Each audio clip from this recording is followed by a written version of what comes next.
नमस्कार बच्चों, आज हम हिंदी में वर्तनी के बारे में पढ़ेंगे। वर्तनी को इंग्लिश में स्पेलिंग कहते हैं।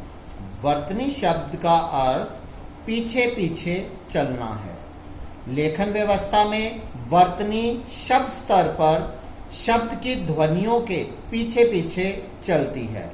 इस प्रकार उच्चारित शब्द के लेखन में प्रयोग होने वाले लिपि चिन्हों के व्यवस्थित रूप को वर्तनी कहते हैं। जैसा हम जानते हैं कि जब हम किसी चीज का उच्चारण करते हैं तो हमारे मुख से ध्वनि निकलती है, और जब हम उसी ध्वनि को लिखना चाहते हैं तो हमें लिपि चिन्हों की आवश्यकता होती है, और इन्हीं लिपि चिन्हों के व्यवस्थित रूप को वर्तनी कहते हैं। उदाहरण के तौर पे मैंने एक शब्द का उच्चारण किया, महान। तो महान शब्द की वर्तनी क्या हुई? म, ह को आ की मात्रा और न। महान जो है ये वर्तनी है। हिंदी भाषा की लिपि देवनागरी विश्व की सर्वाधिक वैज्ञानिक लिपि है। ये वैज्ञानिक लिपि क्यों है? क्योंकि यह जैसी बोली जाती है वैसी ही लिखी जाती है।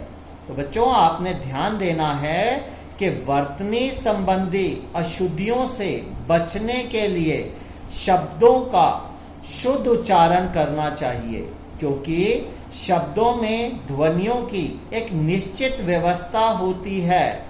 इस व्यवस्था के अनुसार लिखने से वर्तनी की अशुद्धियां नहीं होती हैं।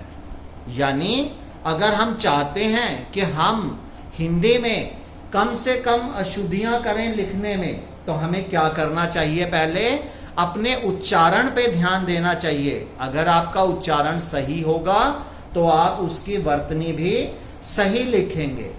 इसके साथ साथ आपने स्मरण रखना है, स्वर मात्राओं का रूप तभी लेते हैं जब वे व्यंजनों में पीछे जोड़े जाते हैं, अन्यथा पहले आने वाले स्वर तो अपने मूल रूप में ही प्रयुक्त होते हैं।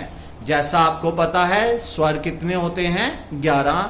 अ, आ, ई, उ, री, ए, ऐ, ओ, औ।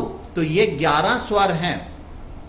और जब ये स्वर के से कोई शब्द शुरू होता है तो ये स्वर अपने मूल रूप में आते हैं। जैसे आप यहां देखिए, इमली। इमली शब्द जो है ई से शुरू हो रहा है, तो यहाँ ई जो है अपने मूल रूप में आएगी। इसी प्रकार ऐनक, औरत, उस तरह।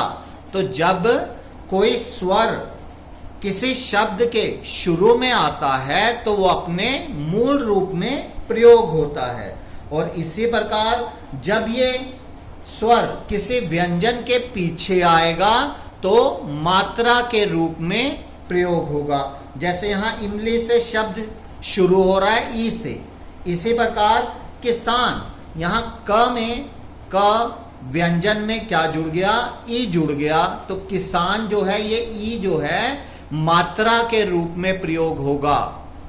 ठीक है, तो ये चीज का हमें खास तौर पर ध्यान रखना है। इसी प्रकार हमें र और री में बहुत ही कंफ्यूजन हो जाता है कि हमें लगता है कि र का प्रयोग करें या री का प्रयोग करें, तो इनका अंतर समझना बहुत आवश्यक है। र व्यंजन है और री स्वर है, यह हमें पता है कि र क्या है? व्यंजन। और व्यंजन क्या होते हैं? जो स्वरों की सहायता से बोले जाते हैं। और री क्या है? स्वर है। री का उच्चारण री के समान है। जैसे र को ई की मात्रा री, इसी तरह का उच्चारण किसका है? री का। और री की जो मात्रा है वो किस प्रकार की है? इस प्रकार। री वर्णमाला का 7वां स्वर है। हिंदी में यह स्वर ऋषि, ऋतु, ऋग्वेद, ऋषभ, ऋण आदि उन्हीं शब्दों में प्रयुक्त होता है जो संस्कृत से आए हैं और हिंदी में अपने मूल रूप में प्रयुक्त हो रहे हैं। तो यानी जो संस्कृत के शब्द हैं और हिंदी में बिना रूप बदले प्रयोग हो रहे हैं, वहां पे री जो है इस प्रकार प्रयोग होता है, ऋषि, ऋतु आदि। और री की मात्रा व्यंजन के नीचे जुड़कर लगती है, और जब ये री किसी व्यंजन के साथ लगता है तो ये री की मात्रा नीचे जुड़ जाती है उस व्यंजन के।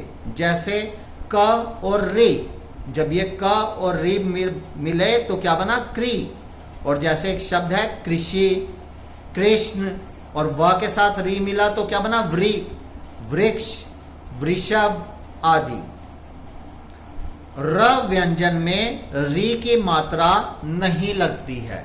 अगर आप देखेंगे र के नीचे कभी भी री की मात्रा नहीं लगेगी, और श व्यंजन के साथ री की मात्रा लगने पर श का रूप बदलकर किस प्रकार का हो जाएगा, श्री।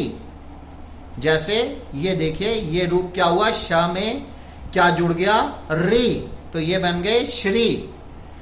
जैसे श्रृंगार, श्रृंखला आदि, तो ये श में क्या जुड़ा है, श आधा और री की मात्रा, तो क्या जुड़ा, श्री। तो श्रृंगार, श्रृंखला आदि। धन्यवाद। आज हमने वर्तनी के विषय में पढ़ा और र और री के अंतर को जाना।